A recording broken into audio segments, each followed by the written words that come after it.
The glass elevator at Morgan Technologies rose smoothly through the gleaming tower, each floor marking another step toward a moment I'd planned for 2 years. I adjusted my simple gray blazer, purchased from a department store, nothing like the designer suits surrounding me in this corporate cathedral of steel and glass. Going up, a man in an impeccable navy suit stepped in, barely glancing at me. I nodded, letting him assume I was just another low-level employee. If he only knew. My phone buzzed, another text from Marcus, my brother. "Where are you? Remember what we discussed. Stay in the back. Don't draw attention. This is my night." I didn't respond. Instead, I watched the floor numbers climb. 38, 39, 40. The top floor boardroom awaited, where Morgan Technologies would be announcing their new senior vice president of operations. My brother Marcus, the golden child, was about to receive the promotion he'd been bragging about for weeks. Growing up, Marcus had always been our parents' pride and joy. While I'd buried myself in business books and studied late into the night, he charmed his way through life with an easy smile and calculated charisma. "Why can't you be more like your brother?" became the soundtrack of my childhood. When I got accepted to business school, Marcus told everyone I was hiding in academia, while he was making real moves in the corporate world.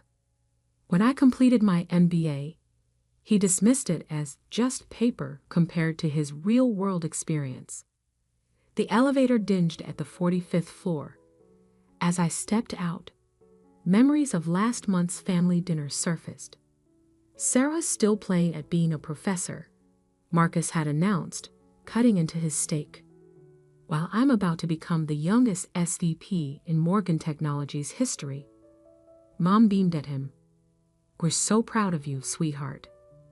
Some people, she glanced my way, just aren't cut out for the corporate world. Dad nodded sagely. Academic life suits Sarah. Safe, predictable. Not everyone can handle the pressure of real business. I'd said nothing, just smiled and ate my dinner. Let them think what they wanted. They had no idea that while I was hiding in academia, I'd been building something much bigger. Now, walking through the sleek hallways of Morgan Technologies, I felt the weight of the documents in my briefcase. 2 years of careful planning, strategic investments, and quiet negotiations had led to this moment. The boardroom doors loomed ahead. Through the glass, I could see Marcus holding court, his perfectly tailored suit and practiced smile radiating confidence. Our parents sat in the front row, practically glowing with pride. Marcus spotted me and frowned, quickly making his way over. "I told you to stay in the back," he hissed. "This is my moment. Don't embarrass me by trying to network or whatever you're planning." "Don't worry," I said quietly. "I'm not here to steal your spotlight." He eyed my simple outfit with disdain. "Good. Just try to look professional at least, and don't mention we're related." As he walked away, I checked my watch. Right on schedule, Miranda Chen, the CEO of Morgan Technologies, would be arriving to make the announcement. What Marcus didn't know was that I'd met with Miranda many times over the past year, but not about his promotion. The room quieted as Miranda strode in, commanding attention without effort. She took her place at the podium, shuffling her notes with practiced precision. "Ladies and gentlemen," she began, "thank you for joining us today. We're here to announce some significant changes at Morgan Technologies." Marcus straightened his tie, ready for his moment. "But before we discuss any promotions," Miranda continued, "I have an important announcement. As many of you know, I've been searching for the right person to take Morgan Technologies into the future. Someone with vision, integrity, and a deep understanding of where this industry is heading." She paused, scanning the room. Marcus's smile widened. That search led me to someone who impressed me not just with their business acumen, but with their innovative approach to technology and leadership. Someone who quietly built an investment portfolio that includes controlling interests in 3 of our major competitors. Marcus's smile faltered slightly. This wasn't part of his script. Over the past year, this person has been systematically acquiring shares in Morgan Technologies through various investment vehicles. As of this morning, they've succeeded in purchasing a controlling interest in our company. The room broke into confused murmurs. Marcus's face had gone pale. Ladies and gentlemen, Miranda said, please join me in welcoming the new owner and CEO of Morgan Technologies. She turned and extended her hand toward me, Dr. Sarah Mitchell. The silence was absolute as I walked to the podium. Marcus stumbled backward, his carefully planned speech falling from nerveless fingers. In the front row, our parents sat frozen, their expressions a mixture of shock and disbelief. Thank you, Miranda, I said, taking my place at the podium. The documents in my briefcase would wait. Right now, I had a company to address, and a lifetime of underestimation to correct. The boardroom remained frozen in shocked silence as I stood at the podium. Miranda Chen stepped aside, a slight smile playing at her lips. She had kept our secret well, understanding exactly why this moment needed to happen exactly this way. Before we continue, I said, my voice steady, I believe congratulations are in order. Marcus, would you join me up here? My brother's face had turned an interesting shade of gray. He stood rooted to his spot, designer suit suddenly seeming too tight at the collar.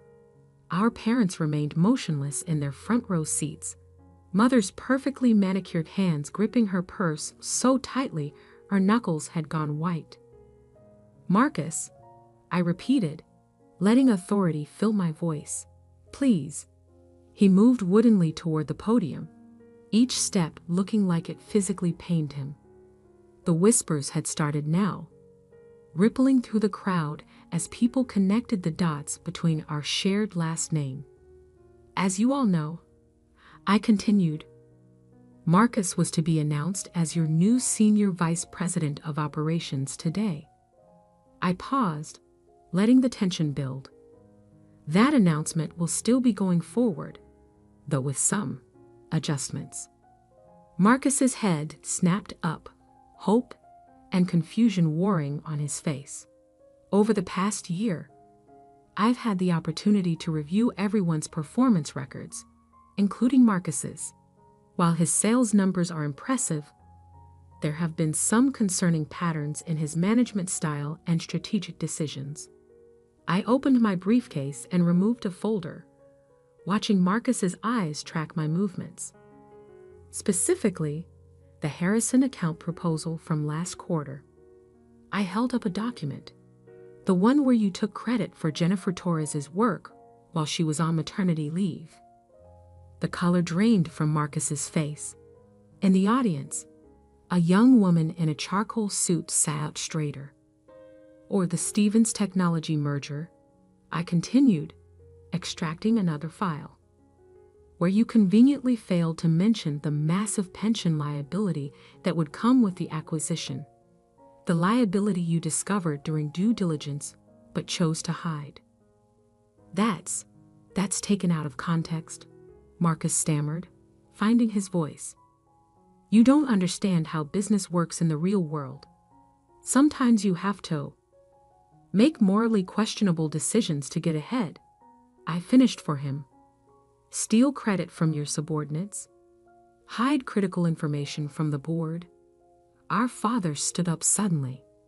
Now see here, he blustered, his face reddening. You can't just walk in here and start making accusations. Marcus has worked his way up through a combination of charm, manipulation, and taking credit for others' work. I cut in. Yes, I know exactly how he's worked his way up.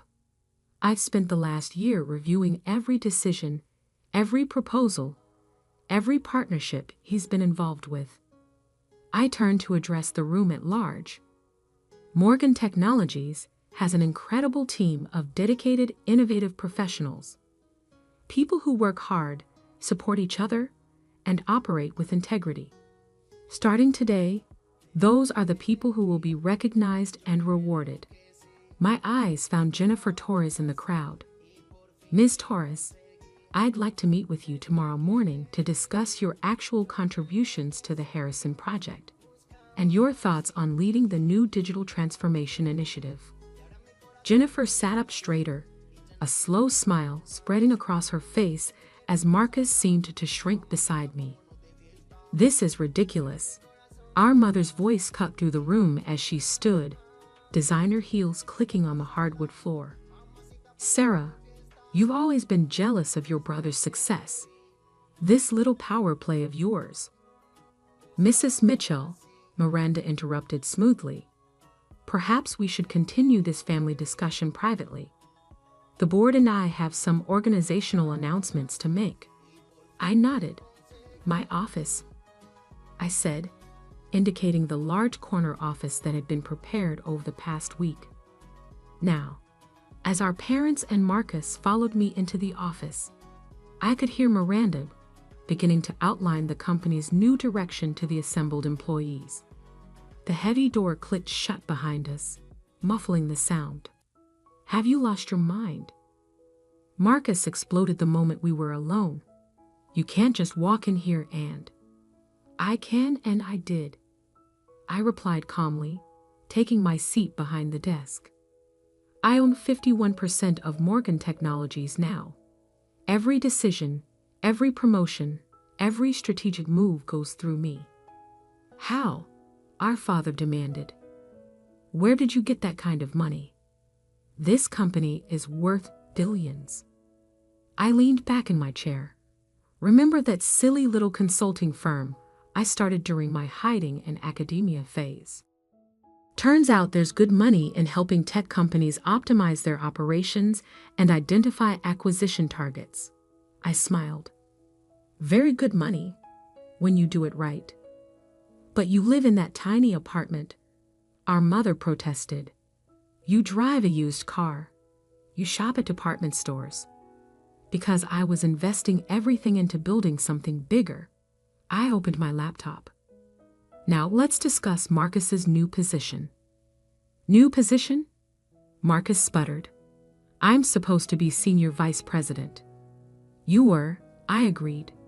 But given the pattern of ethical violations I've uncovered, that's no longer appropriate. I pulled up a document on my screen.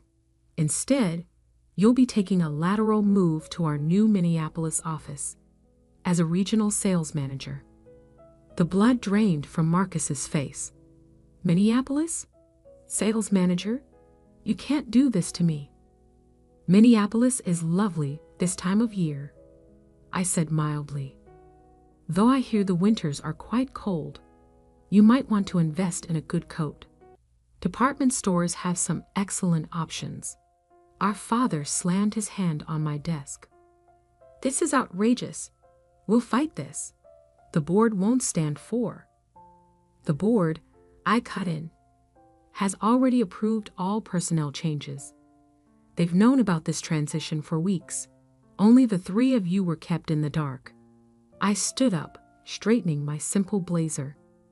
You have until the end of the day to clear out your office, Marcus.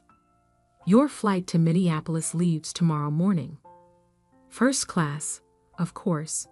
I'm not completely heartless. And if I refuse? Marcus challenged, though his voice shook slightly. Then you can explain to potential employers why you were terminated for ethical violations. Your choice. I checked my watch. Now, if you'll excuse me, I have a company to run. As they filed out of my office, shoulders slumped in defeat, I caught a glimpse of my reflection in the window. The simple gray blazer didn't look so plain anymore. It looked exactly like what it was, the outfit of someone who had worked for everything she had, who had earned every step up the ladder. But my day wasn't done yet. Not even close. Because what my family didn't know was that Morgan Technologies was just the beginning. The real changes, the ones that would reshape not just our family dynamic, but the entire industry, were still to come. I picked up my phone and dialed a familiar number. "Everything's in place," I said when the line connected. Time for Phase 2. 3 months after taking control of Morgan Technologies, I sat in my office reviewing quarterly reports. The Minneapolis weather update on my screen showed heavy snow. I wondered if Marcus had bought that winter coat yet. A soft knock on my door interrupted my thoughts. "Come in," I called, already knowing who it would be. Jennifer Torres entered, carrying a tablet and looking considerably more confident than she had 3 months ago. As the new head of digital transformation, she'd already implemented changes that had increased efficiency by 30%. "The Stevens technology audit is complete," she reported, taking a seat. "You were right about the pension liability being just the tip of the iceberg. We've uncovered at least a dozen other issues Marcus tried to hide." I nodded, unsurprised. "Send me the full report. And Jennifer, good work." She smiled, the smile of someone who was finally being recognized for their talents. "There's something else. Your parents are in the lobby." I glanced at my calendar, though I already knew it was empty. "Send them up." While waiting, I opened my desk drawer and removed a thick manila envelope. Inside were documents I'd been preparing for weeks, ever since Phase 2 had begun. My parents entered without knocking. Mom looked thinner, her designer outfit from last season showing signs of wear. Dad's golf tan had faded, and his shoulders stooped slightly. "Sarah," Mom started, her voice carrying forced brightness, "we've been trying to reach you." "I've been busy," I replied coolly. "Running a company takes considerable time. Please sit." They settled into the chairs across from my desk, looking uncomfortable. The silence stretched. "It's about Marcus," Dad finally said. "He's struggling in Minneapolis. His performance reports reflect that." I agreed. "His sales numbers are well below target. He's not used to the cold," Mom interjected quickly. "And that tiny apartment. Nothing like his condo here. Couldn't you find something closer? Maybe a position in the Chicago office?" I leaned back in my chair. "Has Marcus mentioned why his numbers are down?" They exchanged glances. Dad cleared his throat. "He says the clients there are different, more demanding." "They're not different," I said. "They just expect actual results, not empty promises and stolen ideas. Marcus can't coast on charm there because I specifically instructed the regional director to verify all his work." That's harassment," Dad sputtered. "That's accountability," I corrected. "Something Marcus has never had to face before." I opened the manila envelope. "Which brings me to why I've been trying to reach you both as well." Their eyes fixed on the documents I spread across my desk. Property records, bank statements, investment portfolios. When I was reviewing Marcus's financial records, I found some interesting transactions. I continued. "Large transfers from your accounts to his, dating back 5 years. Money that came from mortgaging your house. Twice." Mom's hand flew to her throat. Dad's face paled. "He said it was for investments," Mom whispered. "Special opportunities." "He lost it all," I said quietly. "High-risk trades, failed startups, gambling. The second mortgage payment is due next week. You can't cover it, can you?" Dad's shoulders slumped completely. We We were hoping that I would bail you out, I finished. Like you bailed him out, over and over, while telling me I didn't understand real business. Tears welled in Mom's eyes. Sarah, please. We'll lose the house. I pulled out another document. This is a proposal. Morgan Technologies will purchase your house at market value, clearing both mortgages. You can continue living there, paying rent at 30% below market rate. Their eyes widened with hope. But, I continued, there are conditions. First, you'll both attend financial management counseling. Second, you will not send any more money to Marcus. And third, I met their eyes firmly. You will acknowledge, in writing, how you've treated me all these years. That's blackmail, Dad protested weakly. That's accountability, I repeated. Something this family desperately needs. I stood and walked to the window, looking out over the city. For years, you dismissed my achievements, belittled my choices, poured all your love and resources into Marcus while treating me like an afterthought. I turned back to face them. That ends now.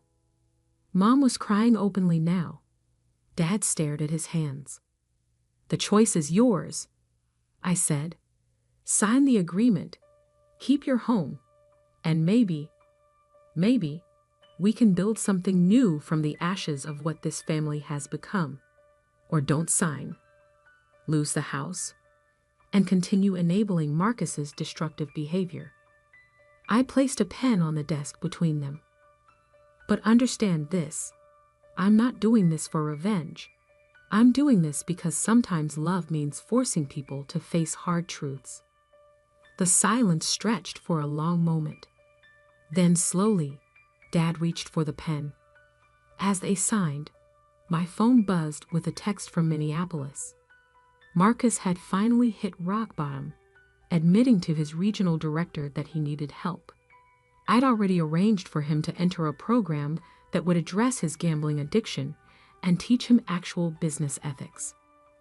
Looking at my parents, I saw something I'd never seen before in their eyes when they looked at me. Respect. And maybe, just maybe, the beginning of understanding. The car will take you home, I said, pressing a button to summon my driver. The counselor will contact you tomorrow to set up your first session. They stood, looking somehow both smaller and lighter than when they'd entered. Sarah. Mom paused at the door. I'm sorry. For everything. I nodded, not trusting myself to speak. After they left, I sank back into my chair and finally let out a long breath. Phase 2 was complete. The family that had dismissed me for so long was finally seeing me clearly, not just as a successful businesswoman, but as someone strong enough to help them face their own failures. Jennifer knocked again, entering with a fresh stack of reports. The board meeting starts in 10 minutes. They're eager to hear about the new expansion plans. I smiled, gathering my materials. Time to focus on the future, not just of Morgan Technologies, but of all the people who worked here. People like Jennifer, who deserved their chance to shine. As I walked into the boardroom, I caught my reflection in the window. The simple gray blazer was gone, replaced by one I'd chosen for myself. Not designer, not flashy, but perfectly suited to who I was. Someone who had built success on substance rather than style. The board members rose as I entered. They'd learned quickly that I was nothing like my brother, and everything a leader should be. Ladies and gentlemen, I began, let's talk about where we're going next. Because success, real success, isn't about proving others wrong. It's about proving yourself right. And I was just getting started. The glass elevator at Morgan Technologies rose smoothly through the gleaming tower, each floor marking another step toward a moment I'd planned for 2 years. I adjusted my simple gray blazer, purchased from a department store, nothing like the designer suits surrounding me.